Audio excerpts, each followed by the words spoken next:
Hi, welcome to this technical update on what's new in IBM Spectrum Protect version 8.1.16, IBM Spectrum Protect Plus version 10.1.12, and IBM Spectrum Copy Data Management version 2.2.17. These products announce on September 13th and will GA on September 16th. Today, I'll be going over what's new in IBM Spectrum Protect, and then I'll turn it over to my colleague, Sean Sperry, to go over what's new in IBM Spectrum Protect Plus and IBM Spectrum Copy Data Management. The first new feature in IBM Spectrum Protect is our ability to use IBM COS Immutable objects. Now, back in version 7.1.7, we introduced our initial support for cloud container storage pools on COS storage. And in version 8.1.15, we introduced the ability to back up and archive data to AWS Immutable Object Storage, which they call Object Lock. And in this version, we're introducing the ability to do backup and archive of data to both on and off-premise cloud containers that are utilizing IBM COS Immutable Object Storage.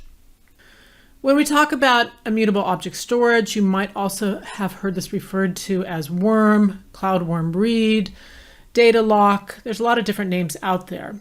But to be very specific, we're referring to the capability that is defined here in this cloud documentation.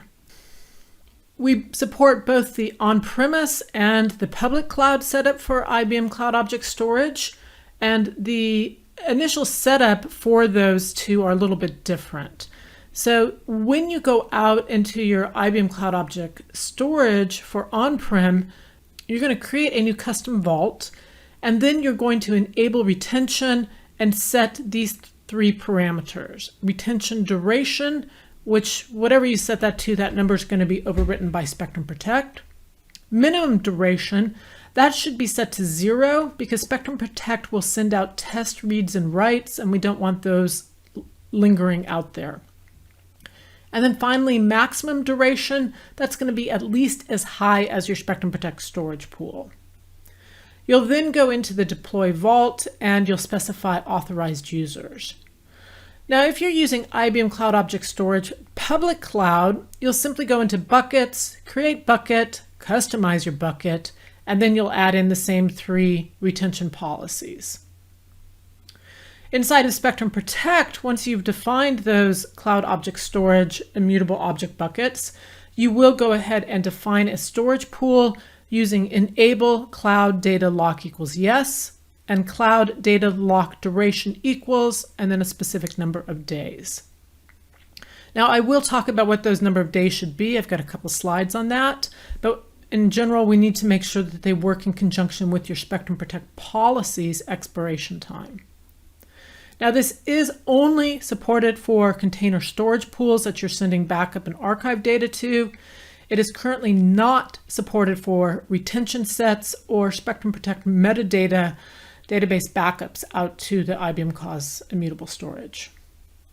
You can do an update storage pool and change your cloud data lock duration, but notice you cannot turn off enable cloud data lock once you set that to yes. This is what the on-premise setup looks like for your IBM COS Immutable objects. Here's where we go into the create vault, and then we can update the retention to enabled and set the three retention duration, minimum duration, and maximum duration settings. You'll then go into the deploy vault access pool and specify specific authorized users. If it is IBM COS Immutable Storage Public Cloud, you'll go into create bucket, and then you'll want to customize that bucket. And in the customization, you'll want to add in the retention periods, the maximum retention periods, and the default retention period. This is the define storage pool command inside of Spectrum Protect, and notice the two new features are enable cloud data lock equals yes, and cloud data lock duration equals, and then a number of days. You can also do a query container, and that will show you when that specific container is set to expire. Remember, when we upload chunks of deduped data into the cloud, we uploaded them as a 1 gig container. Now, unlike the AWS data lock, we do not have versioning that shows up directly inside of Spectrum Protect for the COS immutable objects, but that is being tracked underneath the covers by the Spectrum Protect server.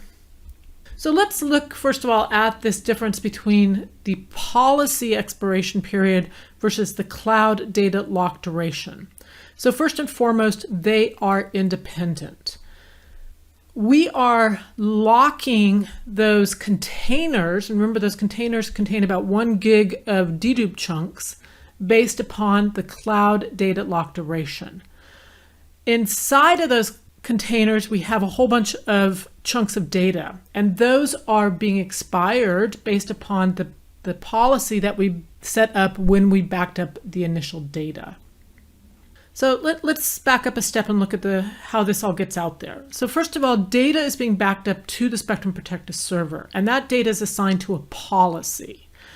That data is then deduped and cut into chunks, and those chunks are staged in our directory container. We then take those chunks and group them together in about 1 gigabyte of data, and we upload those as what we call a container into the COS bucket. And that container is then locked based upon what you set your cloud data lock duration to. And then usually on a daily basis, Spectrum Protect goes through and does expiration, and it's going to look for chunks of data that are no longer needed to be kept based upon the policy they were backed up to. So we'll go into each of these containers and start expiring off those individual chunks that are out there. And then Spectrum will check to see if the COS lock is about to expire. And remember, this is the cloud data lock duration. And if it is about to expire, and if there is still data inside of those containers, then we will extend the lock for another cloud data lock duration period.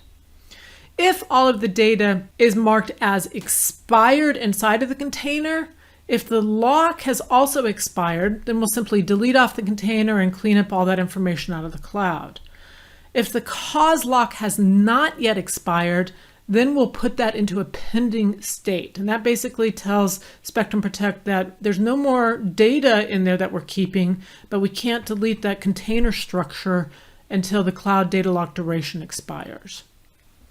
So a couple of finer points on this is that you can set the inventory object to be X days while the cloud lock duration is set to Y days. They don't have to be set to the same amount. So when you go about setting this cloud data lock duration, take into consideration, first of all, how long your policy keeps the data, and then how often you want Spectrum Protect to have to go out there and extend the lock for. We recommend that it not be lower than 7 days.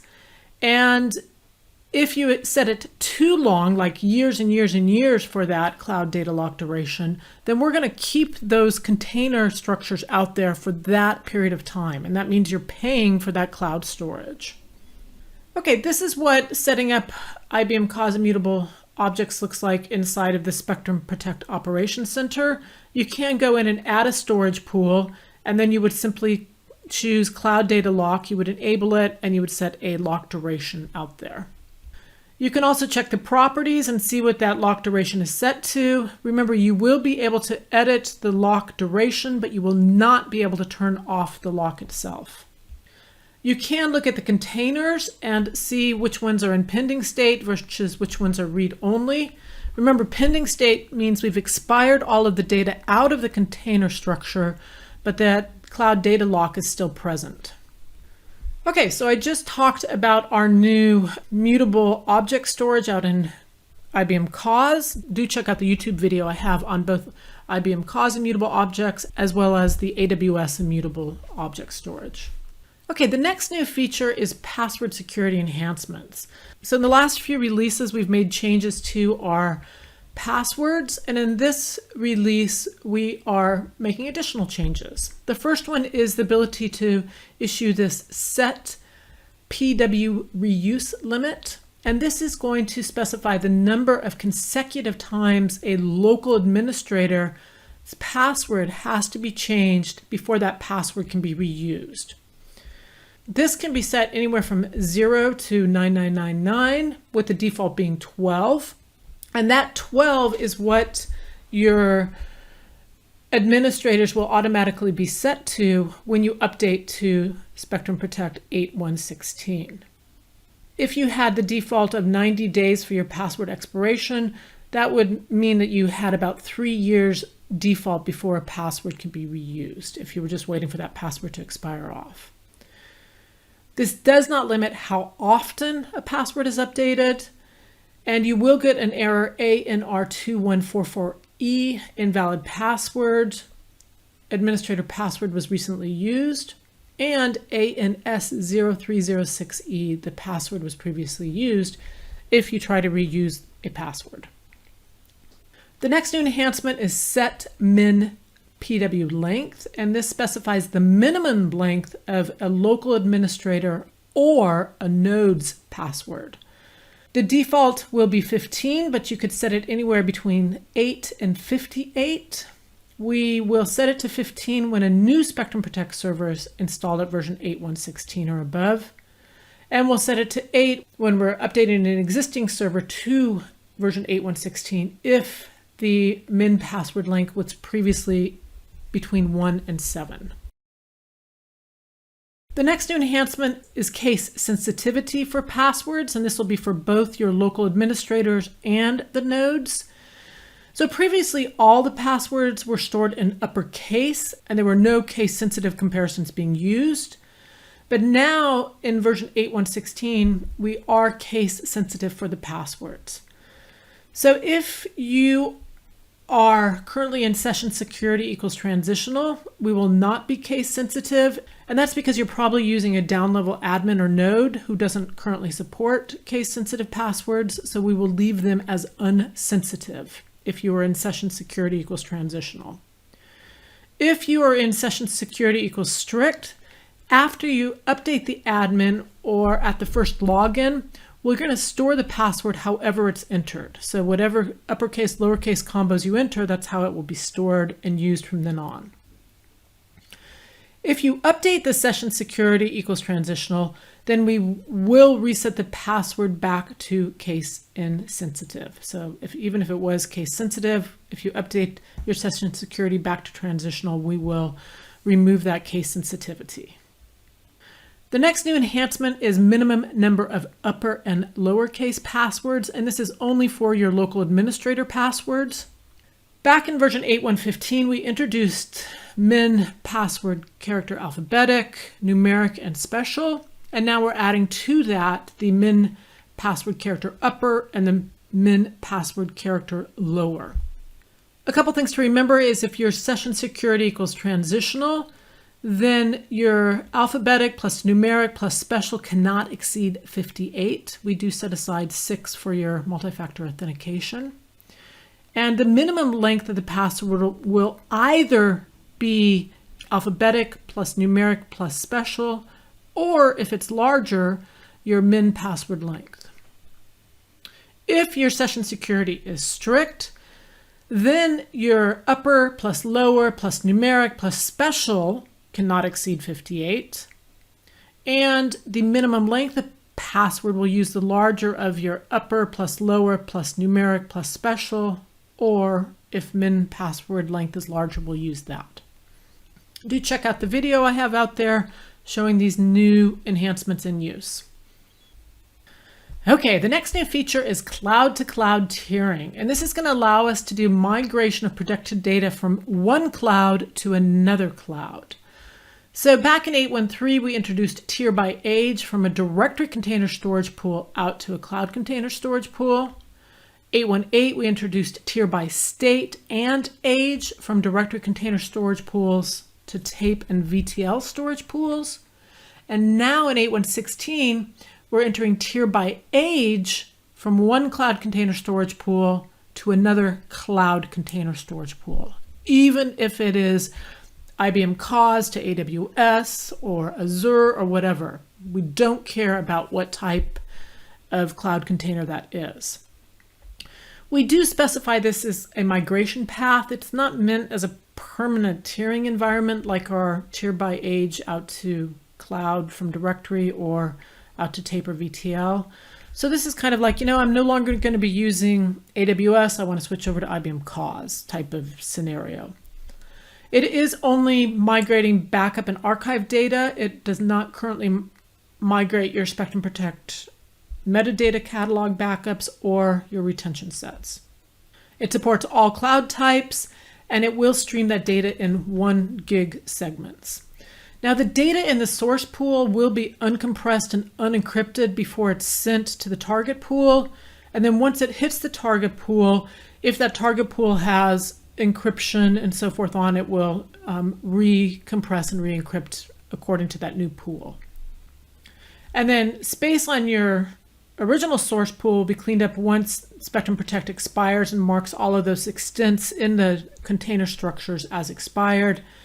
And if, for instance, you had cloud data lock out there as soon as those expired. So this does not tier the data that in any of the source pool's accelerator cache. It only tiers the data that's actually sitting in the cloud itself.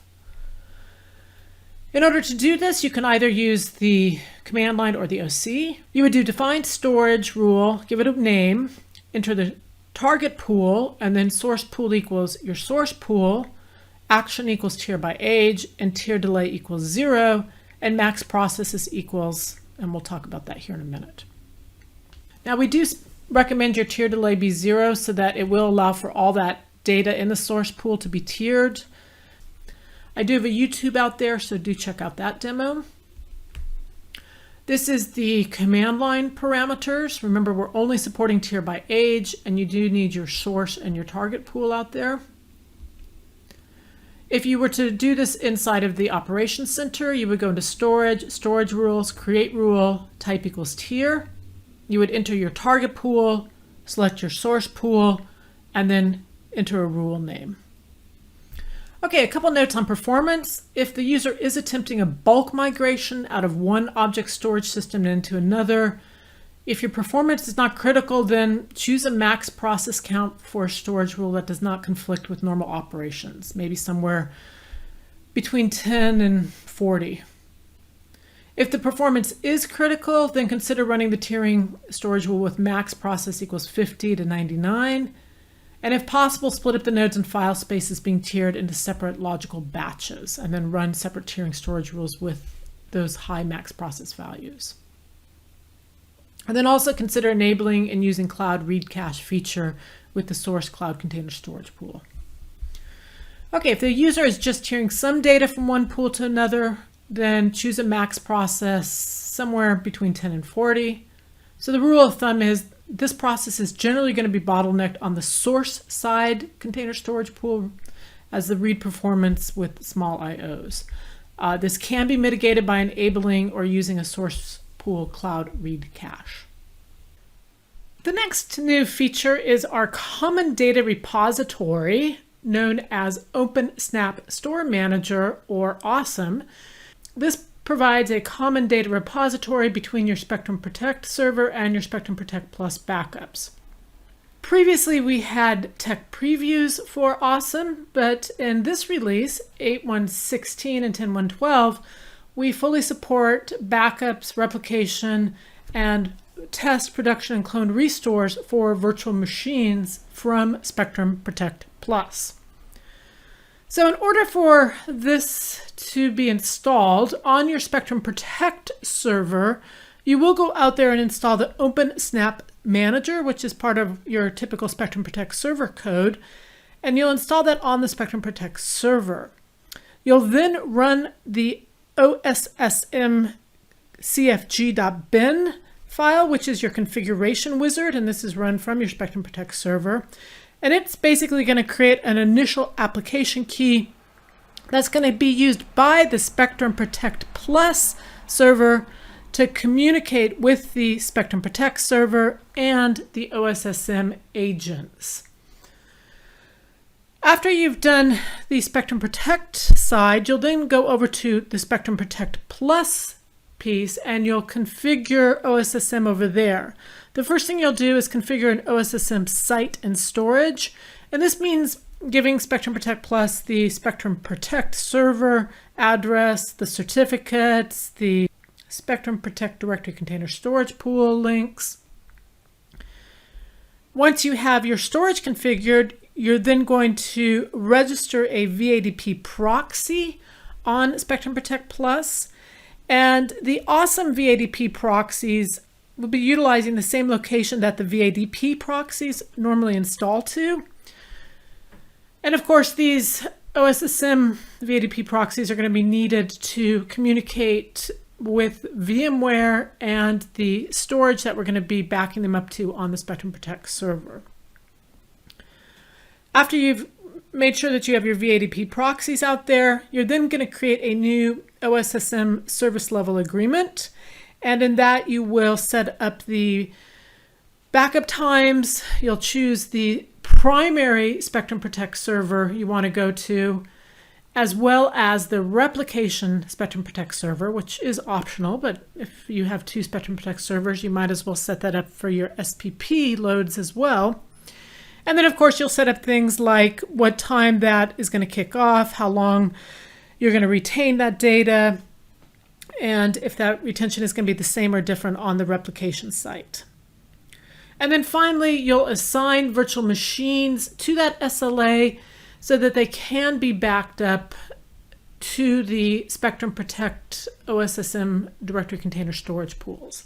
Now remember, those directory container storage pools are the same directory container storage pools that Spectrum Protect is sending its backups to.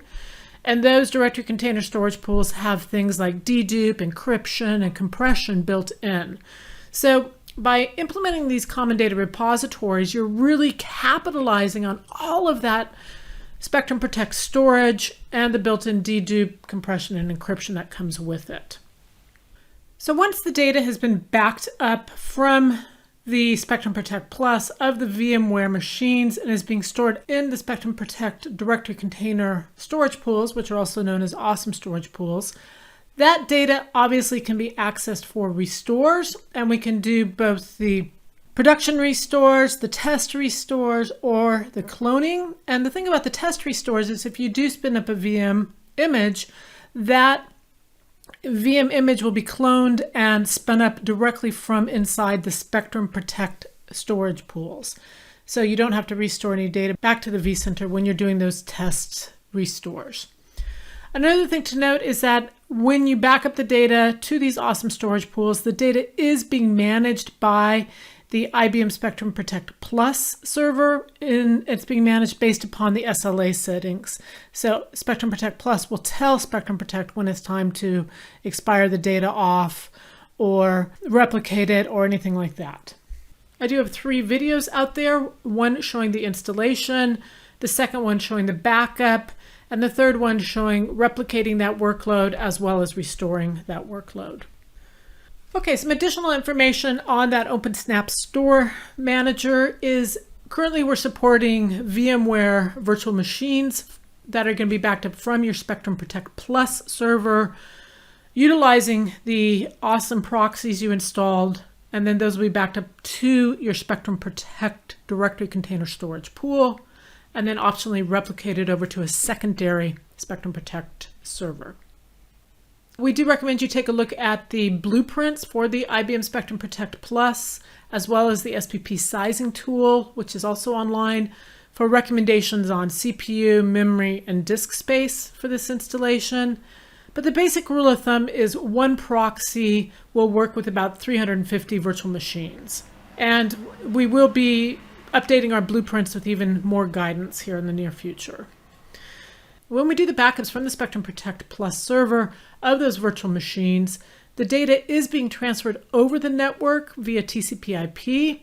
So you also have to plan for sufficient network bandwidth between the proxy and the Spectrum Protect servers.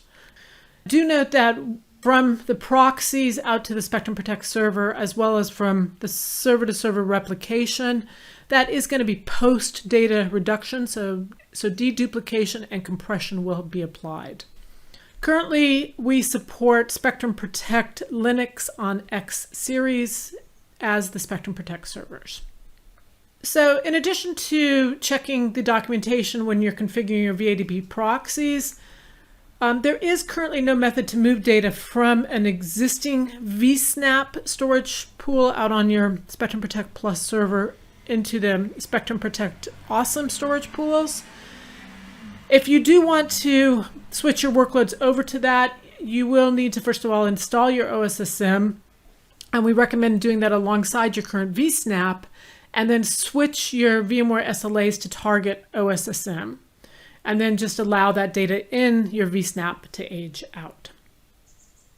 Okay, so do take a look at our awesome support and the videos we have out there. We'll go into a lot more detail on the installation, configuration, backup, and restore. And with that, I'm going to go ahead and turn it over to Sean Sperry to cover Spectrum Protect Plus and copy data management. I'd like to now discuss the enhancement we made to Spectrum Protect Plus at version 10.1.12 and also the Spectrum Protect Plus for Online Services addition that we made to the Spectrum Protect Plus data protection family. So beginning in version 10.1.12, we've added another workload to Spectrum Protect Plus, and that is data protection for SAP Hana databases. This support for SAP HANA works very much like the other Unix-based, Linux-based workloads for Spectrum Protect Plus. First, you're going to register the SAP HANA application in Spectrum Protect Plus. So what you're going to need is an OS user and a database user on the instance that has the appropriate permissions. Then you'll go in there and register the instance, and then Spectrum Protect Plus will go ahead and run an inventory to detect the SAP HANA resources. Finally, you'll go in and just like all the other SPP supported workloads, you'll configure the SLA to do the backup, which determines when backups are going to happen, and you'll either enable or not enable a log backup. Now, the first backup is going to be a full snapshot backup, and it will include the logs if that was enabled in the SLA policy. And subsequent backups for SAP HANA are going to be incremental and copy all the changes to the SPP vSnap.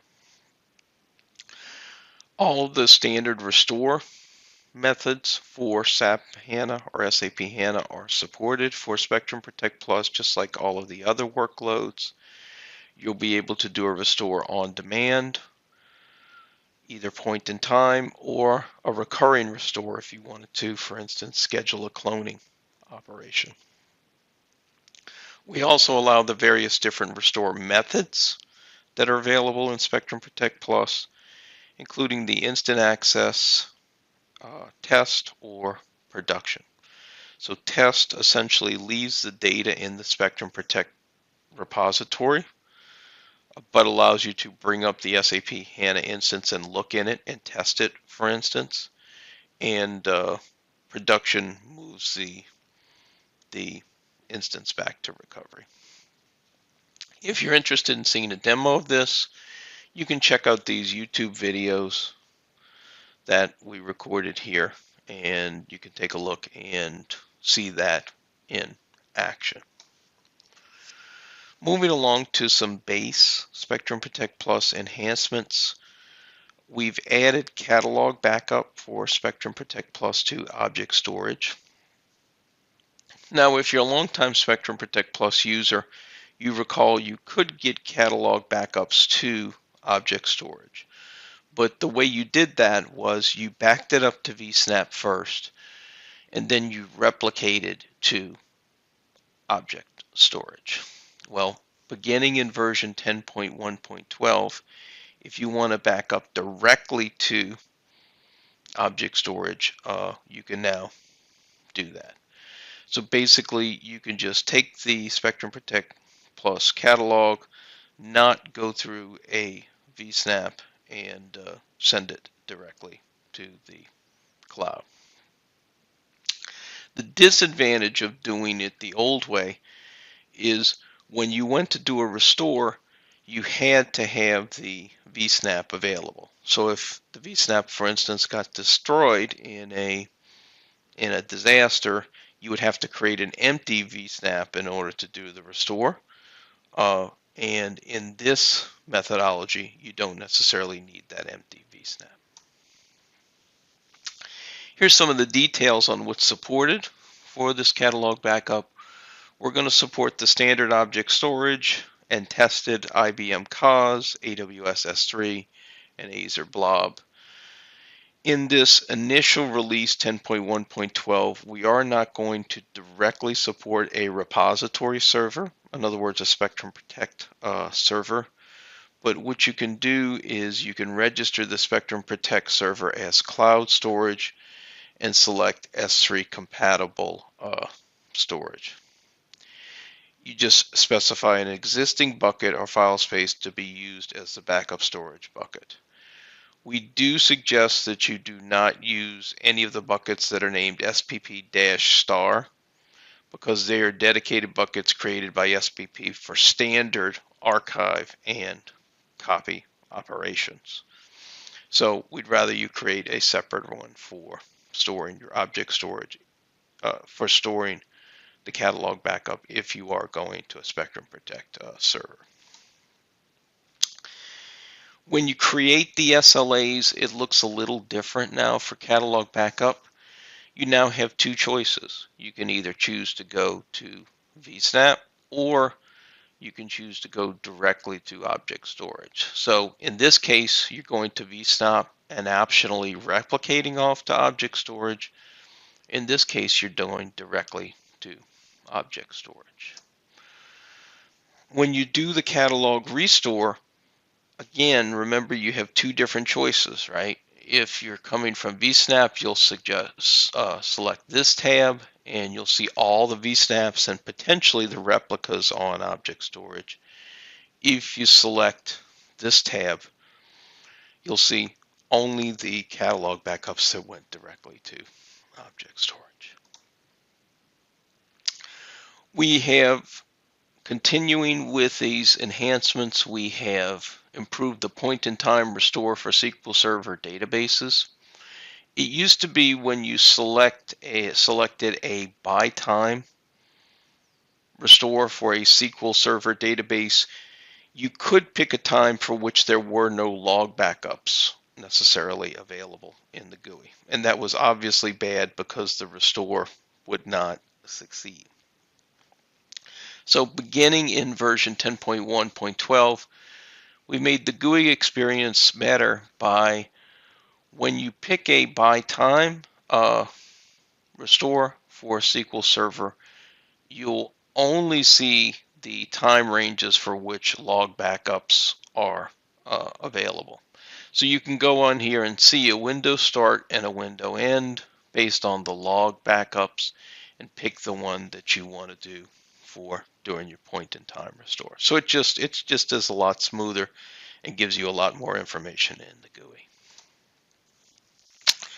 Continuing on to vCenter registration. Again, this is a security enhancements. We're going to enhance certification validation between the Spectrum Protect Plus server and the vCenter for when you do those connections. And so if you do an upgrade, you're going to basically still have your existing vCenters there, and they're going to have trust on first use. If, however, you are registering a new vCenter, you're either going to have to cut and paste the certificate, upload it using a file, or we have this new method of certificate retrieval called get certificate, which lets you get the certificate and validate the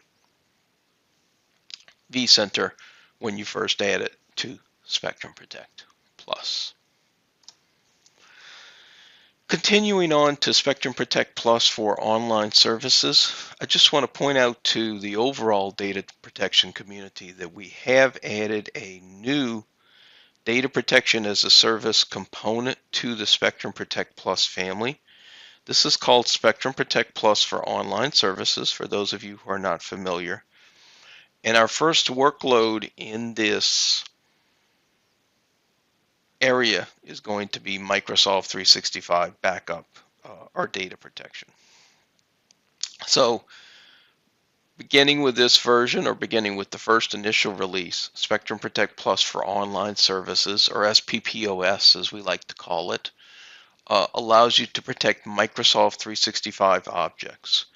And that includes all of the objects for Microsoft 365, such as OneDrive for Business, Exchange Online / Outlook, and all of the more complex objects in Microsoft 365, including SharePoint Online, Teams, Project Online, and Microsoft Groups.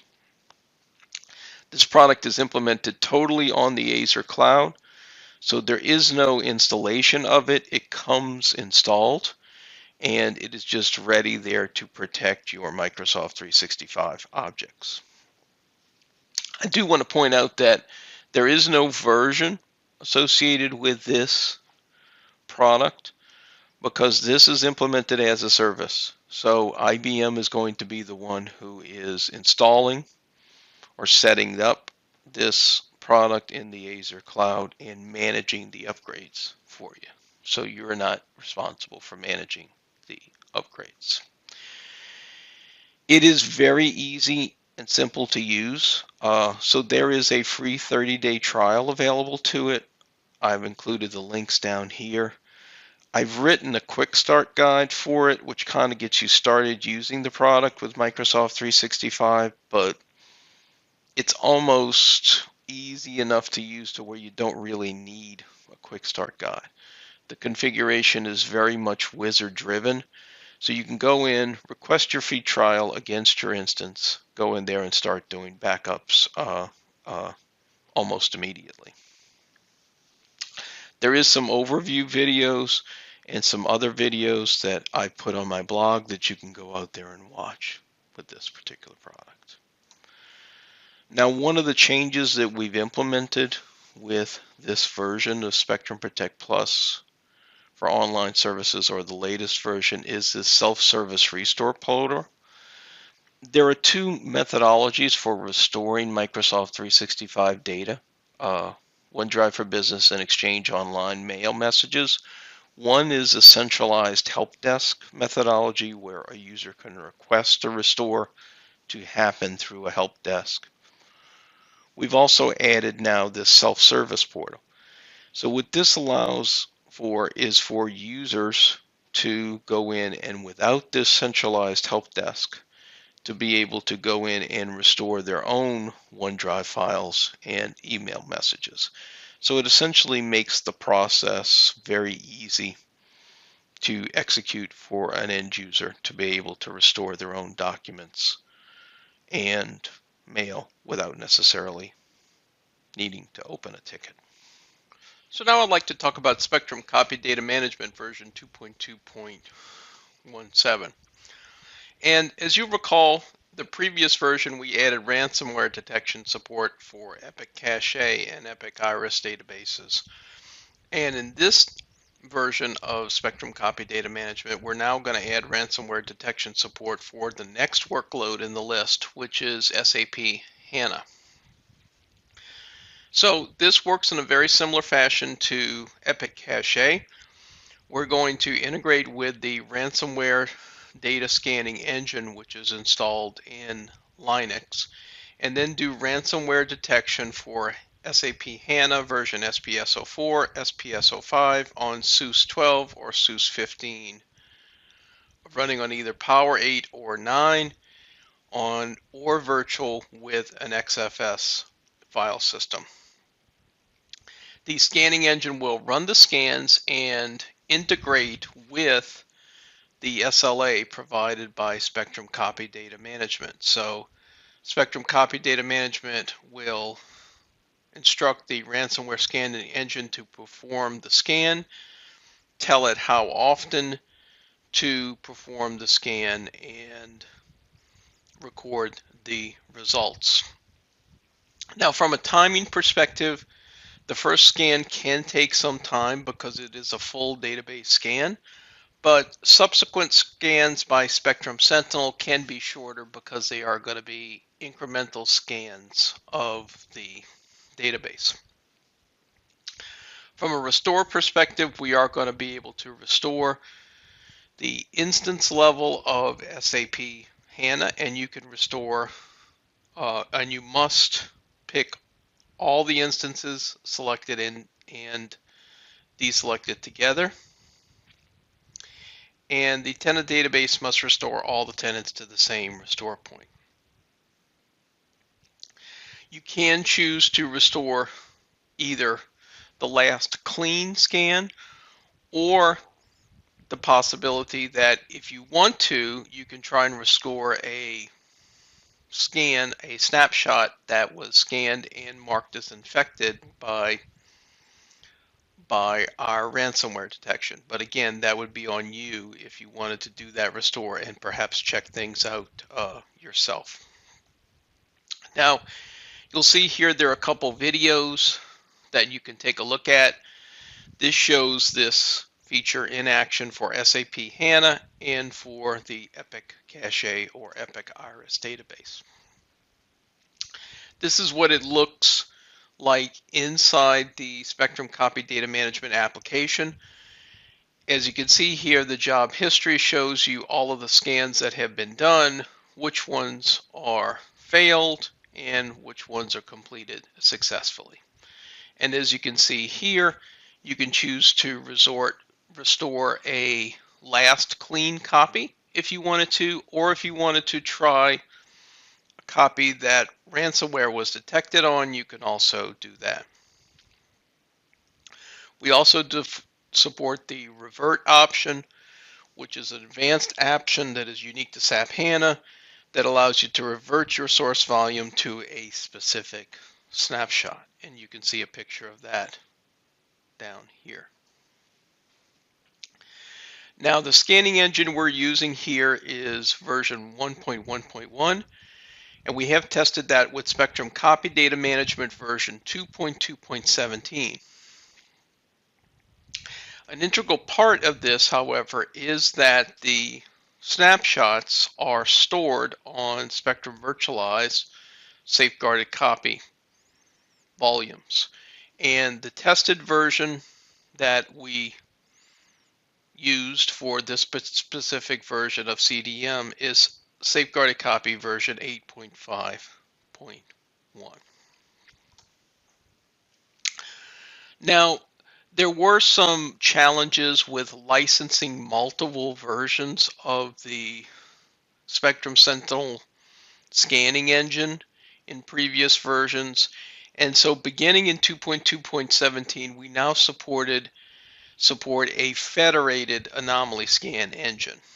And basically what this is just going to do is allow you to have multiple scan engines configured so that you can simplify licensing. So it allows you to simplify licensing, whereas you install the first instance of the scan engine and then apply the license, and then you can install additional Sentinel anomaly scanning engines and just join them to the first scan engine's federation without going through an additional licensing procedure. I just want to make a note that this is not necessarily, or isn't actually not necessarily, this isn't HA or a clustered installation for the Spectrum Sentinel scan engine. It's just the licensing feature. Some additional enhancements. We've improved the performance with regard to flash SVC storage. We have seen basically the way Spectrum Copy Data Management works with flash system has been unique, and we've seen some of this in the lab and made some changes to the way SCDM works so that it now runs up to 4 times faster against busy flash systems and SVC storage. We did upgrade the version of Red Hat that is used by SCDM to Red Hat 8.6 to take advantage of all of the latest security enhancements, and also updated to the latest version of PostgreSQL and OpenSSL to add those security enhancements. Now there is one upgrade caveat here. When you do upgrade from 2.2.16 to 2.2.17, you must now use a script instead of the SCDM admin console to perform the upgrade.